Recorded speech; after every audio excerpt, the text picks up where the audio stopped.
unit so we can get to our space unit, which is going to be a lot more fun, although I don't think the ocean is too boring either. No, it's space is way more interesting. Yeah. It's not the black abyss that we know nothing about. That's exactly what it is. Ocean's a blue abyss we know nothing about. We know more about space than we do the ocean. But Alright, shit. so today we're going to talk about the diversity of ocean life. So we've looked at like the layers of the ocean, the sediment that covers the bottom, the different parts like the shelf and the slope and the rise and all of that. And now we're going to look a little bit more about the animals that actually live in the ocean. So the marine animals can be classified according to where they live and how they move. So it's not just where they live, but also their movement plays a role in how they can be classified.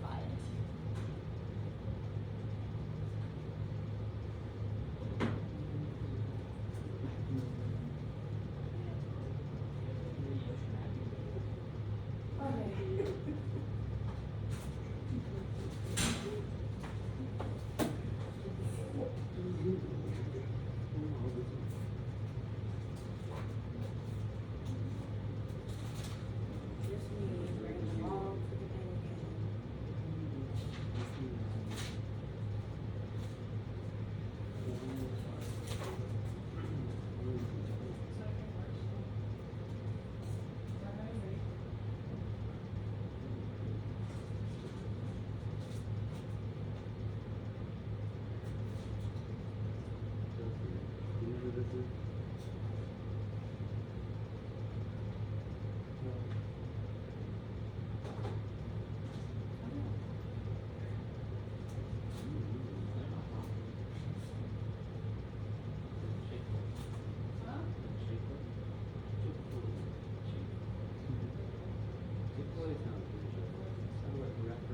It is.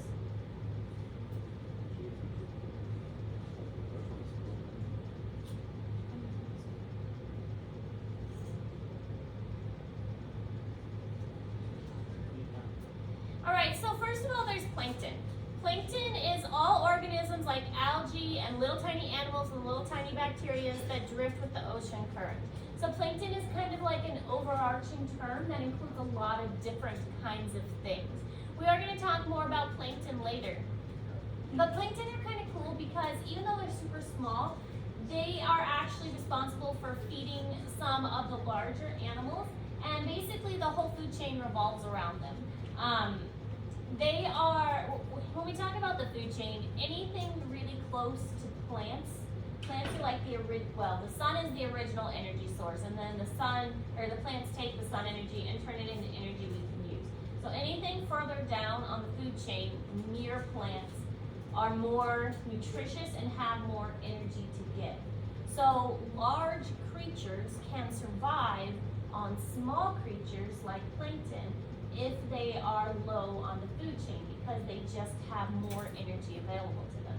The higher up the food chain you go, like to your predators and things like that, the less energy that they have, and so they're not quite as nutritious. That's why you eat your fruits and vegetables, it's good for you. I do, I eat everything. Eat carrots and broccoli at home. Good for you. I'll eat whatever's native. My kids are kind of picky eaters. That's But they like fruits. I went to I love Starbucks vegetables. yesterday. I'll get like sweet peppers out of nowhere, like just out of the fridge. My grandma buys like that bags of sweet peppers. And I just straight. anything like that was I a went great to taste. Starbucks with my mom yesterday, and I was gonna get my dragon drink.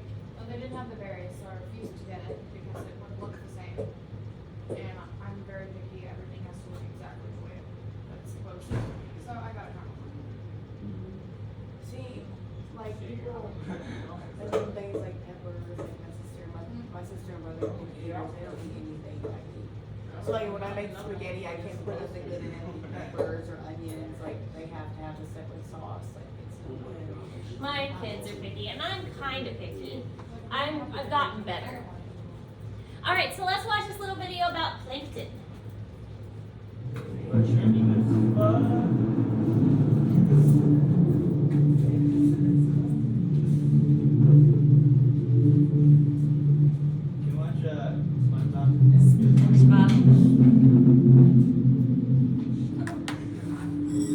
Salps are barrel-shaped, free-swimming tunicates, organisms enclosed in a tunic with openings at each end that pump water through their gelatinous bodies. Thus they move and feed at the same time, straining the water through internal feeding filters. At first glance, salps may look as primitive as jellyfish, but they are close marine ancestors of fish and vertebrates. Salps have a heart, gills, and even a rudimentary placenta. When microscopic algae proliferate, salps devour them with extraordinary efficiency. They are the fastest growing multicellular animals and are capable of explosive asexual reproduction. Why doesn't plankton have any symptoms? Salps can live alone or in communities. Some species are only a few millimeters long, while others can grow as large as 10 inches. That's what that is. Chained salps grow into long strings that live in social harmony, It's a plankton snake. Kind of. communicating via electrical signals. They synchronize their swimming and move swiftly through sea currents. So that's a bunch of little ones living together in a colony. So sometimes animals can be multicellular, like we are multicellular. Sometimes animals can be quite small, but then live in colonies as a form of protection. So they look like a bigger animal, but they're really a bunch of little animals put together. All right, so nekton. Nekton are all animals capable of moving independently of the ocean currents. So these are animals that can swim on their own. So basically all of the fish and all of the dolphins and sharks and all of those kinds of things, they can all move independently on their own, so they're classified in this nekton group. So plankton just float around, nekton actually swim. Ethan, can you swim?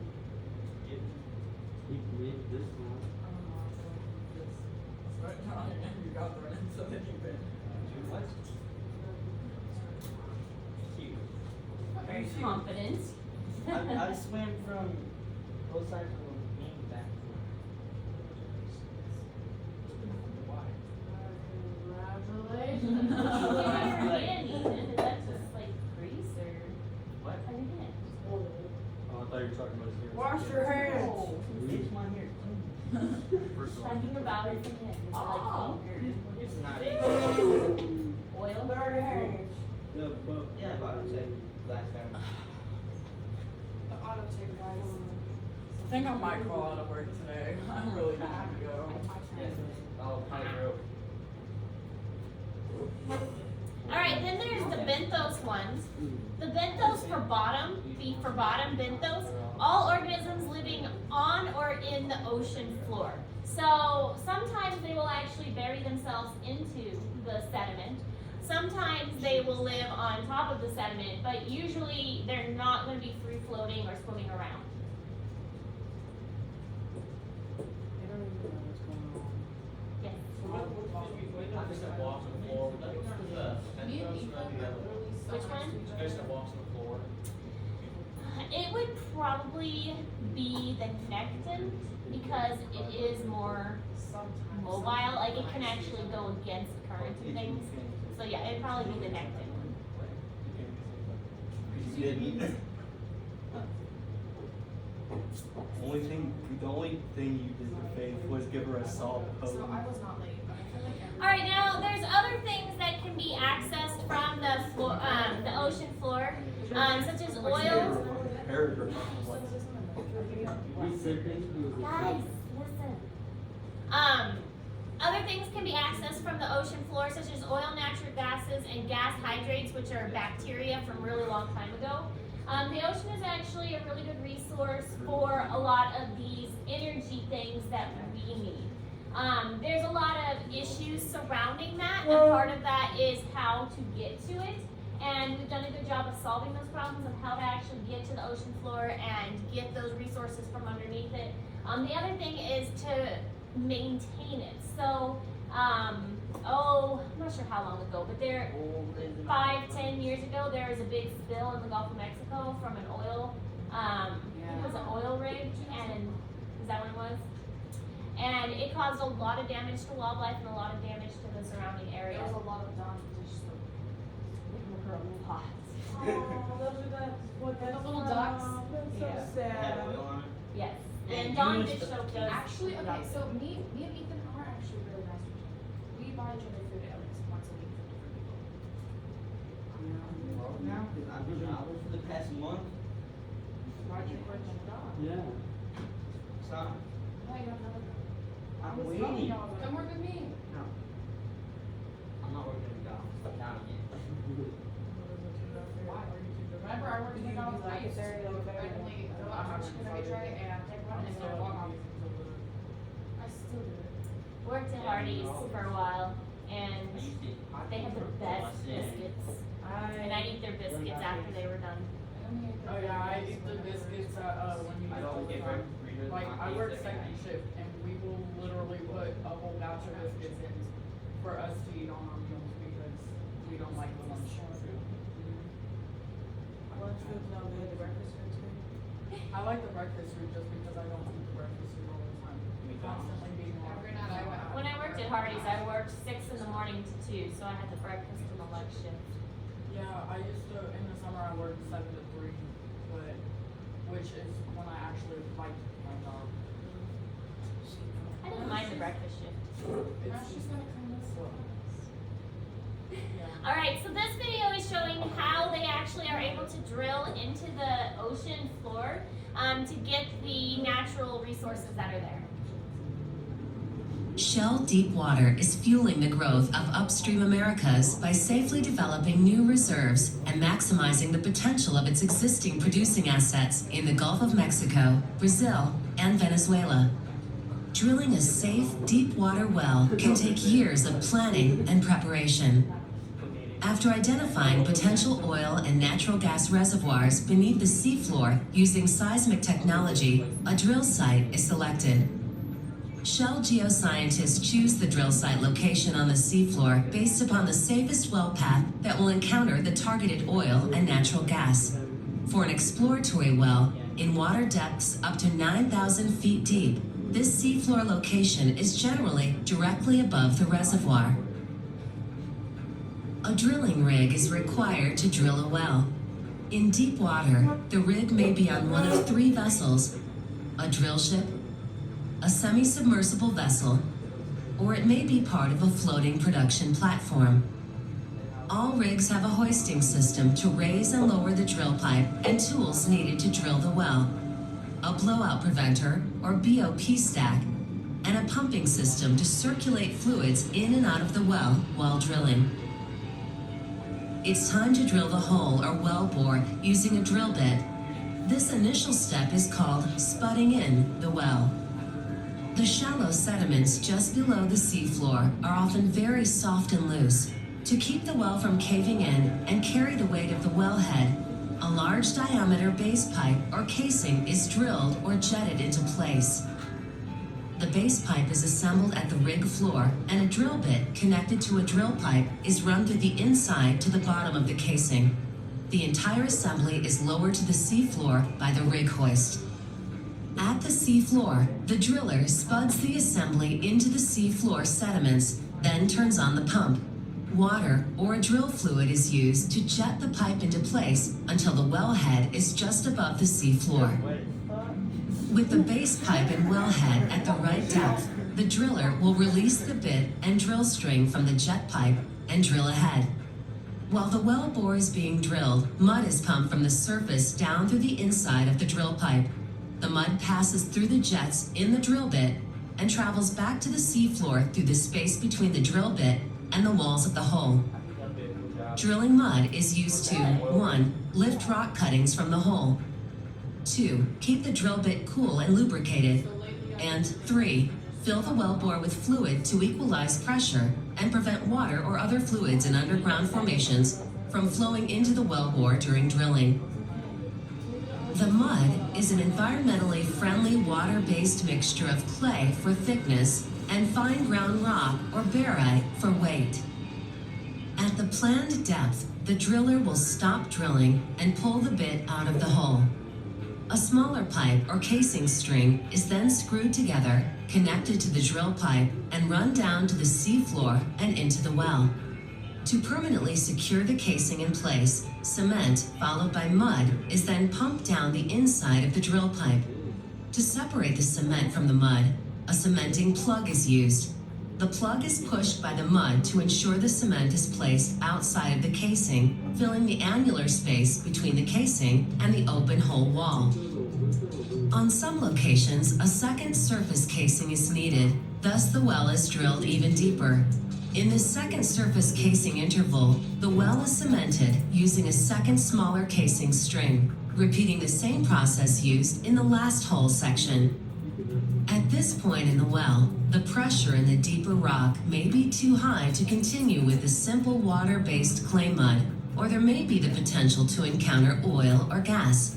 Before drilling below this point, a blowout preventer with a riser will be installed at the sea floor. The BOP stack is a massive system of valves and rams that protect the rig and environment from oil and gas flows should the weight of the drilling mud be too low. The BOP stack is connected to a pipe called a riser. The riser connects the rig to the well and allows us to circulate the drilling fluid and rock cuttings all the way back to the rig on the surface. The BOP stack is fully tested before we drill further. Like 9,000 feet. Drilling now resumes with the drill bit and drill pipe always operating through the BOP stack. Just as we did further up the hole, casing strings are run and cemented in place when needed to cover up the open hole sections. When the oil and gas zones targeted by the geologists are reached and the presence of an oil or gas zone is proven, a final casing string may be installed if the seafloor location is favorable for future development. This final casing string allows for the future safe production of the oil and natural gas. That's what oil is. Oil is dead animals that have lots of heat, lots of pressure. That's why it takes so long, like, for oil to form, is because it takes thousands of years of heat and pressure to form that, and that's why it's a limited resource. Because once it's gone, I mean, it takes thousands of years to make more. So like the oil I put in my car is animals. It's been processed and cleaned, but yeah, oil and natural gases, it all comes from dead animals and dead plants thousands of years ago. You know that one vegan mom on TikTok, baby fern? Bet you she has a car. This is true. But maybe she's like, oh, they were dead thousands of years ago. I guess it's okay. I don't know. I don't know, she's raising her baby vegan though. That's not Dirt. healthy. Let's her eat dirt. My kids What? eat dirt. Not like I don't like let them, but they have eaten No, dirt. she lets them. Why? Why do kids do weird stuff like that? Why would you want to eat that? One of my children ate cat vomit. And that baby drinks kombucha. Not my proudest moment. I would have puked. The baby was just learning to crawl, and it was first thing in the morning before I had, before we even knew, because cats just puke sometimes. And the baby was sitting in the hallway, and I'm like, he had something in his mouth. Like, what do you have in your mouth? And then I looked, and it was cat puke, and I'm like, so gross. You spray its mouth. No, he just, clean it up as best as you can and wipe his mouth out. It was pretty gross. Tell me Anyways, about that one day. Cat food and every cat food. I know, I that was probably the cat food grossest. before too. Pros and cons. It's good. It's gross. Us too. Pros for this oil well digging is it gives us resources we need for heating our homes, driving our cars, things like that. The cons is it can result in oil spills, fires, and disrupt the wildlife. It is highly explosive, and it's got a lot of potential to light fires and damage wildlife. So we need the resources, and we're running out, and that's why gas prices change so much, but not just gas prices, like energy prices in general, like to heat our homes and things. All of that typically comes from natural resources. Now, not all of them are in the ocean, but as we use up more and more of these resources, we're Everything is constantly solar. looking for new ones. Yeah, I looked it up, how long oil would last and stuff, it was like 2050, would be the time when we can put me out. Yeah, it's So that's going when we gotta quick. figure out a new resource. And that's why people are looking into like, wind power and solar power and things like that. Nuclear power is still an option, but if a nuclear plant ever was disrupted, that would cause issues too. Also, the nuclear, that reactor is so highly radioactive, they get out and they'll tell you like people will affect. Exactly. 10,000 years, reactor. Zombies, Yeah. bro, zombies. Heck, yeah. So oils and natural gases are the main energy products currently being obtained from the ocean floor. There are other things, sand and gravel, magnesium, evaporative salts that we can get from the ocean too, but it's really just oils and natural gases. Those are the main things we're trying to get actively from the ocean. I mean, obviously like fishing and stuff, but as far as other kinds of resources. But yeah, that's why there is a lot of research. There's also plants that, it's called biofuel, where you utilize a plant instead of, like a living plant, instead of a, the gases and oils and Or you things. do animal fat too, like animal fat can be biodiesel. Mhm. Yeah, that's a good one. And with the plants, it's easy enough to replant more, and that way we can grow more. It's just with the natural resources, it just takes so long. I think we're taking too much. We need to lower Absolutely, we our are. population a lot. Absolutely, we're more. taking too much. No, it's not. Well, the coronavirus is doing a good job of taking our population down.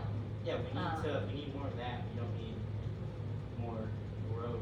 Otherwise, we're just gonna mess with everything. Easy think to I know say one that, person but that- as a mom, I have 4 Like, children, so I am increasing the population, and, but I do anything for my kids, and, You yeah, stop having babies. It's not cool. I love my kids. We'd also have a lot less homelessness and This is true. stuff like that, and kids that don't grow up with opportunities and stuff like that. Why's that? It should be a privilege to have kids. That's why, because they're dying from prison. Huh? Like homeless people, why are decreasing because they're all dying in the cold. There's nowhere to go. Like, you should have to ask the government to see if you're stable enough to have a child whenever you get pregnant.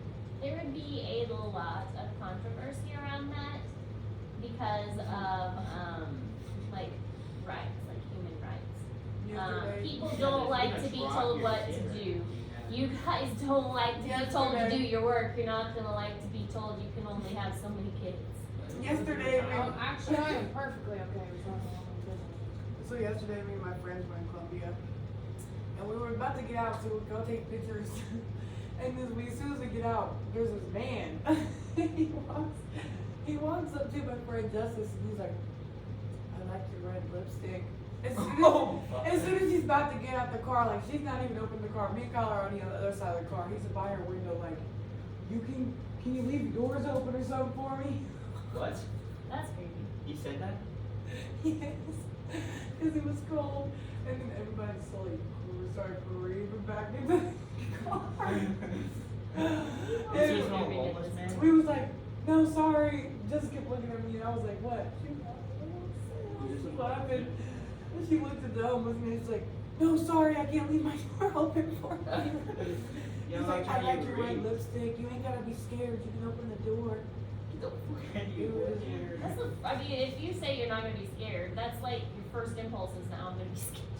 Bro, we were at. Never mind, I found out why my girl's lives because she believes in I was at my aunt and stuff, and then we were at Walmart in Columbia, and there was just some homeless dudes, and it was midnight, and we like offered to sell us crack.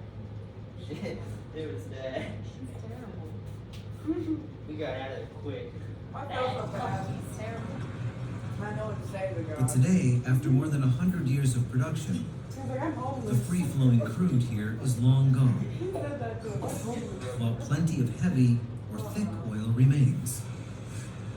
Chevron needs to pump hot steam into the ground to thin the oil.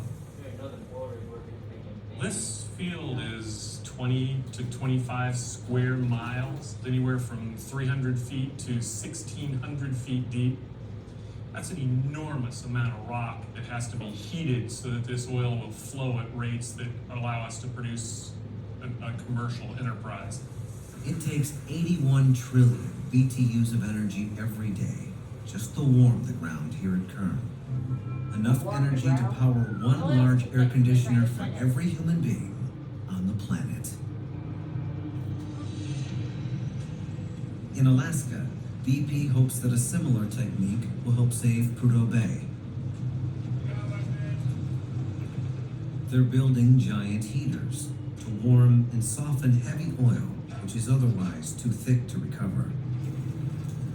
Warming oil in the Arctic is no easy trick, Yeah. but BP hopes it will keep Prudhoe producing for years to come. The difficulty of extracting oil from old fields around the world makes ANWR an appealing target. Over the past century, oil exploration has touched nearly every corner of the globe.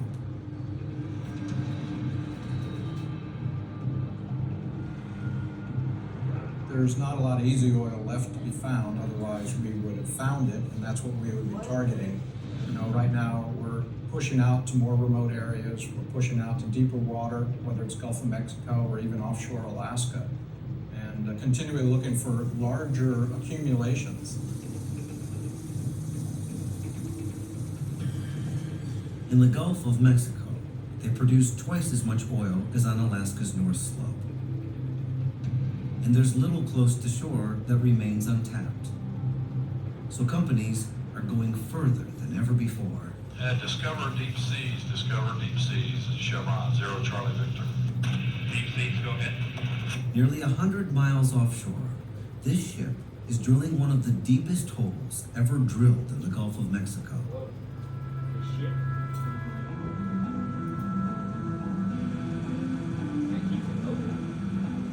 Chevron is drilling down more than 5 miles. As deep as Mount Everest is tall. All to look for oil that might be hidden in 7-million-year-old rocks. So it's a process that's going to take a long time, and they have to find the oil first, and then they actually have to get to it. This is that oil spill we were talking about, that oil spill in the Gulf of Mexico, and this is some satellite views showing the oil spill and how it changed it, like how it spread.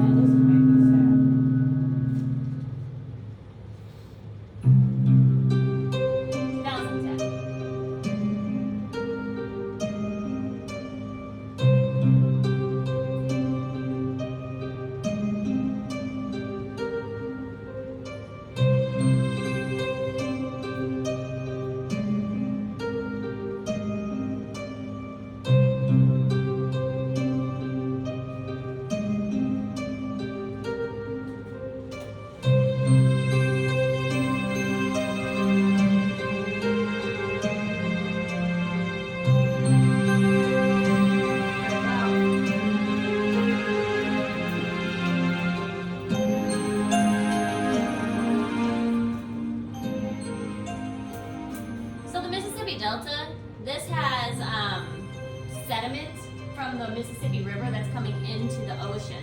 So that's why it's kind of a grayish color here, because this is all the sediment that the river has washed down. So this is showing the oil spill and how the oil spill is spreading. And this is where the Mississippi is joining. And there's the oil there. Looks like the oil is mostly going out toward the ocean, but you can see it's definitely increased in size. And now it's spread all the way over to that coast. That's a lot of oil. It's a lot of oil. Caused a lot of damage and took a long time to clean up. They used a lot of materials that kind of suck up the oil and absorb it. So it was, $1 trillion mess. yeah, it's a pretty good mess. And it took a lot to clean up. All right, other resources from the ocean can include sand and gravel, magnesium nodules, and evaporative salts. If you've ever heard of sea salt, like you can find it a lot to seasoning from candies to just regular salt that you can put on any type of food, that can be evaporated from the ocean water and purified. And there are other minerals like magnesium that we can get from the ocean as well. Sand and gravel are pretty easy to get when we need it, but again, oil is probably the biggest, and those natural gases.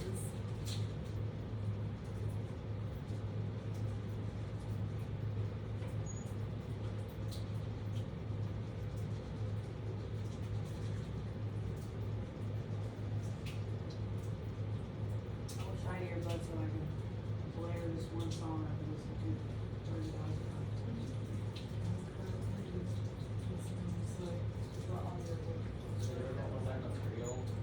You know, I can see I'm sure it's an iron in it. It's the iron metal, not the iron like metal. But I thought you take a magnet, just crush the material, put it in water, you pull up the iron, and extract the actual iron place. That's cool. Because We have iron in our bodies too, and if there was enough, and if you had a strong enough magnet, you probably could pull some. Alright, so that's all we're talking about today. It is quite a bit of information. We're continuing to work on that Ocean Gizmo assignment. We will get a new assignment soon. The Ocean Gizmo assignment is due this Friday, so try and get it done before Friday, and like I said, we will get another assignment before too long. Questions? No. Right. Get to work.